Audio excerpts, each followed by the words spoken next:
John Brown's body lies a-mouldering in the grave, while weep the sons of bondage whom he ventured all to save. But though he sleeps, his life was lost while struggling for the slave. His soul is marching on. Glory, glory, hallelujah. Glory, Welcome glory, hallelujah. to War of the Rebellion, Stories of the Civil War. I'm your host, Leon, and this is a reading of The Reminiscences of the 19th Massachusetts Regiment by Captain John G. B. Adams. Chapter 12. Experiences in Rebel Prisons. We were hurried to the rear, the rebels relieving us of our hats, belts, and other personal property as we went. Captain Hume had been a prisoner before, and thought he understood the rules of civilized warfare. A rebel officer demanded my belt. Captain Hume said, "Don't give it to him, Jack. Private property is to be respected, and all he has a right to claim is your sword." But the rebel was not so far advanced as this in his study of the Articles of War, and turning on Hume with his revolver and a volley of oaths, made him give up his belt. I gave him mine without more argument. Sergeant J.E. Hotchkins of Company K had received a nice little ounce hat from home. A big rebel, standing near the battery on the hill, saw it, and, like a hawk after its prey, sailed for it, snatching it from his head and throwing him his old one, which would weigh 5 pounds. This treatment was a surprise to us. Few regiments in the Army of the Potomac had captured more prisoners than the 19th, yet I never saw private property of any kind taken from a rebel, or heard an ungentlemanly word spoken. On the contrary, had often seen the boys share their rations with them, and in every way make them comfortable. When well beyond the lines, we were halted and took account of stock. We found that we numbered 1,600 men and 67 commissioned officers. As we had placed our colors in the rear of the line, having dug a pit for Mike Scannell and the other sergeant, we trusted they were safe.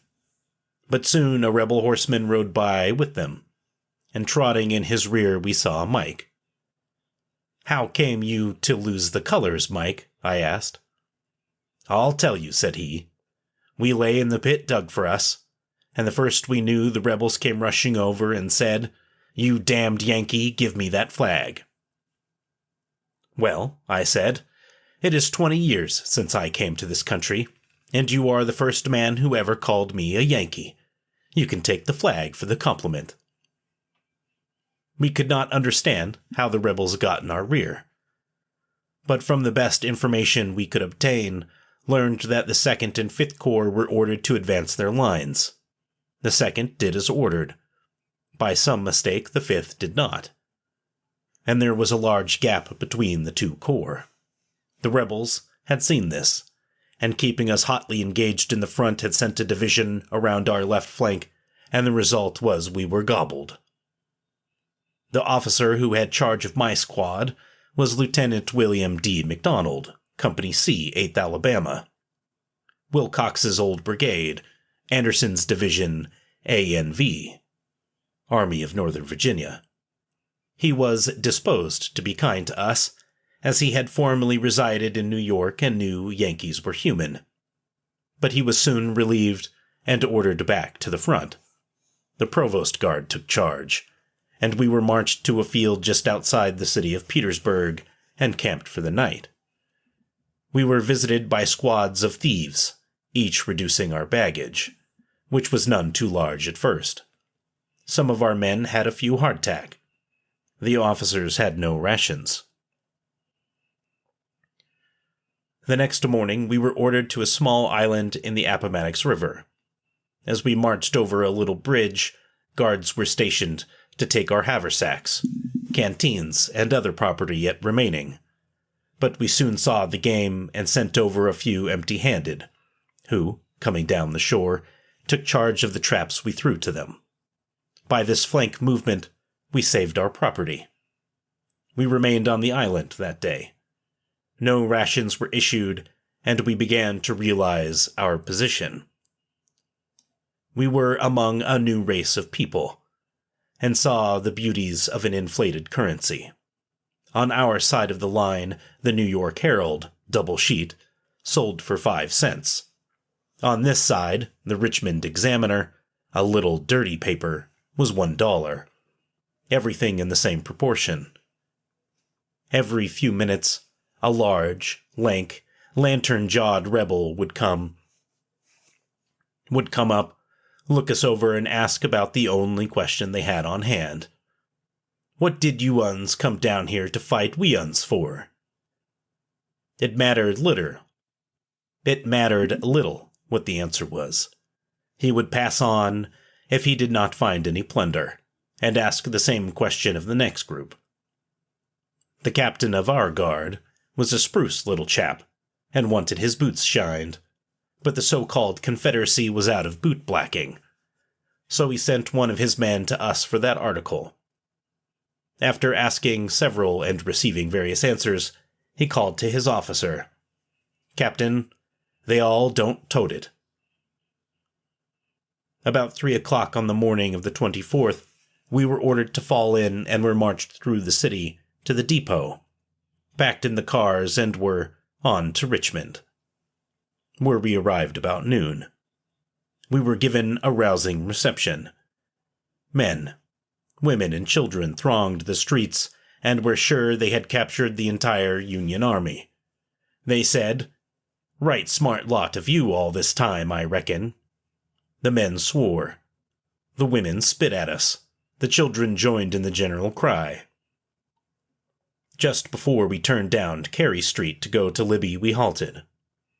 I was standing a little aside from the rest, thinking over the situation and whistling to keep together what little courage I had left, when a rebel officer rode up and said, "We will take that whistle out of you in a little while. Cornbread is getting pretty moldy down in Libby." I said I had guessed not. It was my intention to whistle as loud the last day as I did the first. "Oh, I have heard lots of you fellows talk, but Dick Turner soon fixes them," was his reply. This was the first promise of starvation. We moved forward, and soon stood in front of Libby Prison. I could almost read over the door, "He who enters here leaves hope behind." We marched in and passed to the rear of the room. As I looked out of the window, I saw them carry out 4 of our dead boys in blankets, all of them naked, having been stripped of their clothing. We hardly knew what was to come next, but had not long to wait, for Dick Turner, who had charge, ordered part of us to fall in. Lieutenant Chubbuck had kept a small revolver in his pocket until this time, but now threw it out of the window into the canal in rear of the prison. We were ordered to stand in line, unbutton our clothing, and, as Turner passed down, were made to open our mouths, that he might see if we had any greenbacks in them. He said those who gave up their money should have it again, but those who did not would lose it. I had $62, and had just time to put 10 between the soles of my shoe. The rest I gave to Turner.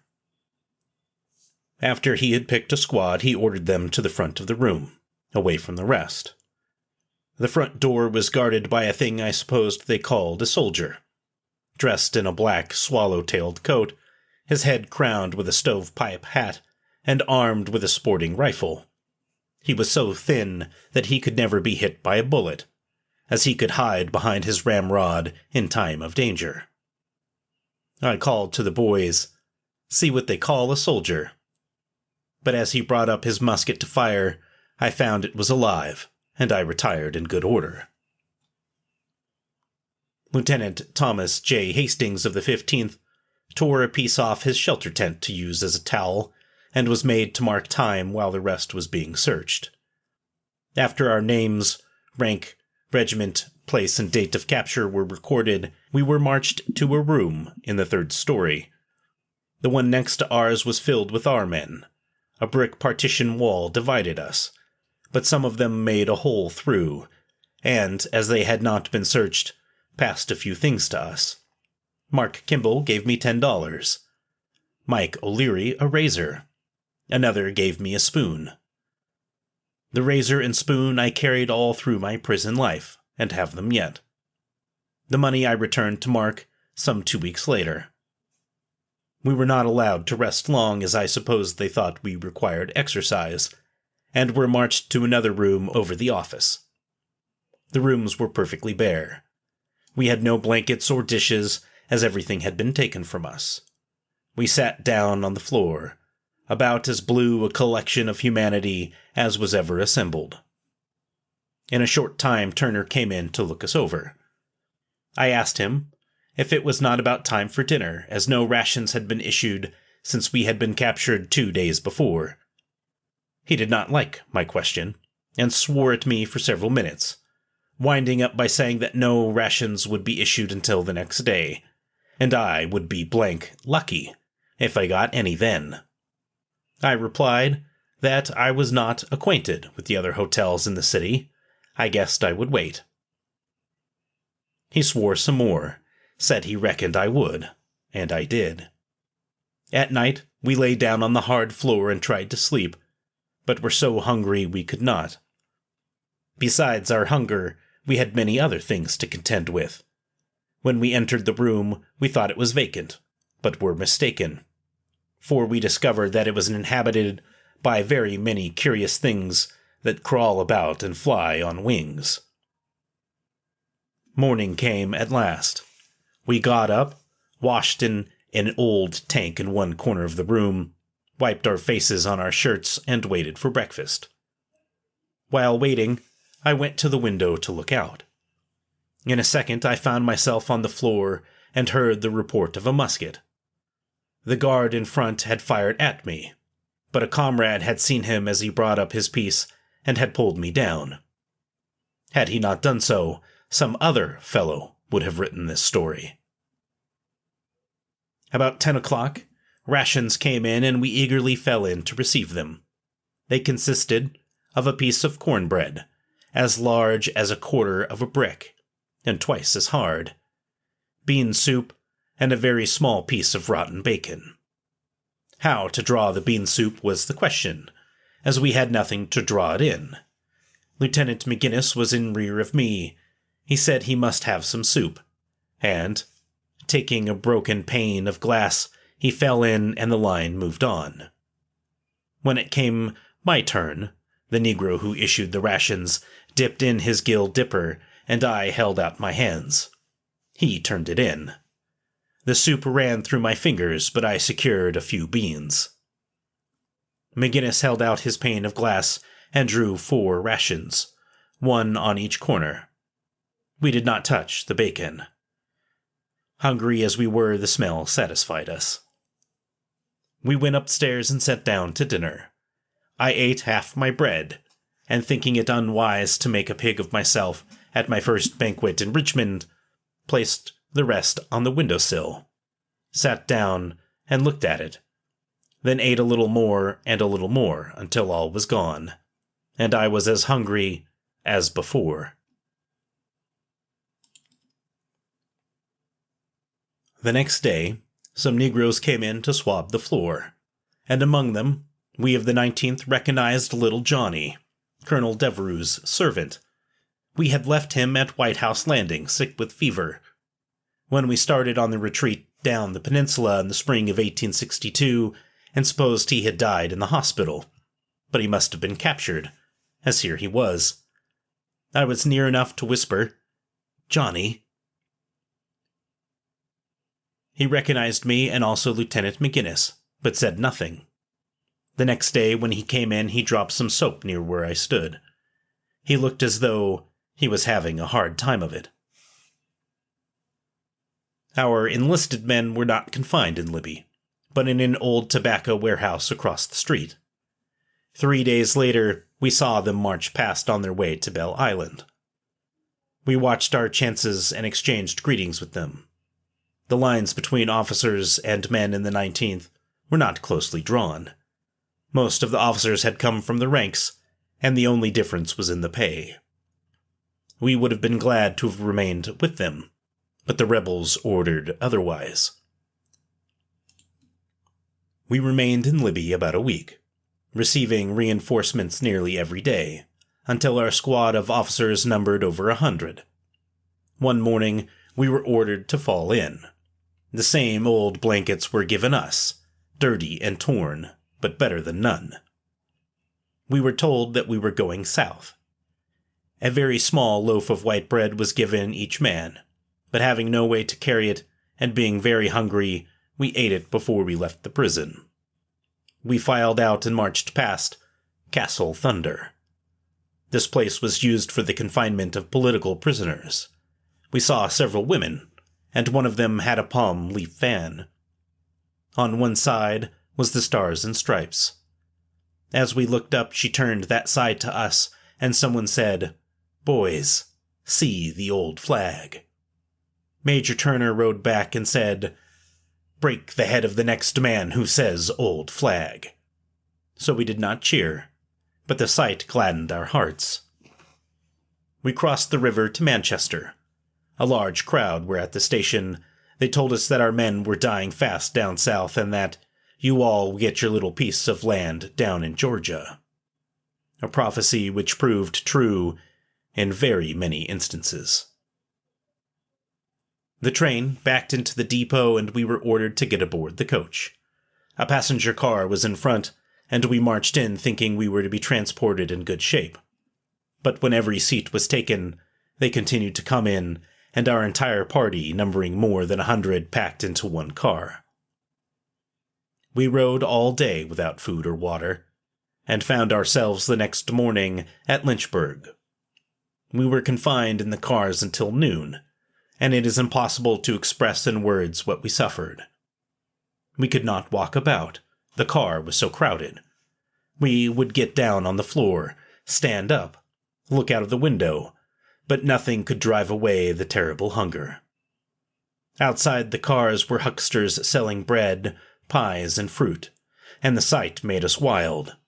Men opened the windows, took rings from their fingers, and sold them for loaves of bread. I had no rings or anything valuable to sell.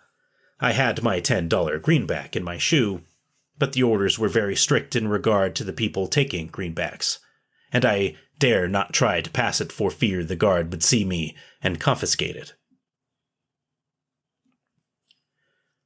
At noon, we were ordered out of the car, and after some delay rations were issued, consisting of 20 small hardtack and a piece of bacon not properly cured and covered with maggots. This was to last us 4 days, as we were to march from Lynchburg to Danville, our cavalry having destroyed the railroad between the two places. As I had eaten nothing for 36 hours, I ate 12 of my hardtack, leaving 8 for the next 3 days. I did not care much for the bacon, but tied it up in an old rag and, finding a stick, carried it over my shoulder. They marched us 5 miles, and camped for the night. The sun was so hot that most of my bacon melted and ran down my back, but the maggots still lived.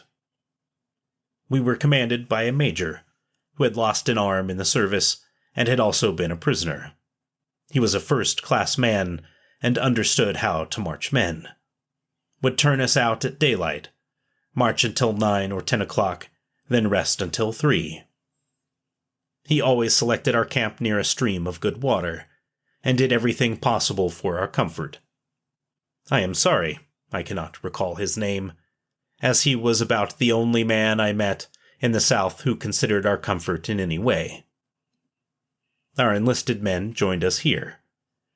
We were not allowed to visit them, but passing them on the road had a chance to chat a little. Our guard was not thought sufficient to take care of us, and it was constantly receiving reinforcements from the cradle and the grave. At every crossroad we were joined by old men on horseback and in carriages, and boys from 10 to 16 years of age armed with shotguns and pistols. We would get along very well with the men, but the boys were anxious to shoot a Yankee, and we had to keep our eyes open. Lieutenant McGinnis was much interested in the boys, and would ask them if their fathers allowed them to play with a gun, and if they were not afraid to lie outdoors evenings. Our march was through a splendid country, and the days were fine. We had many good singers among the officers, and as we marched through a village, they would strike up a song.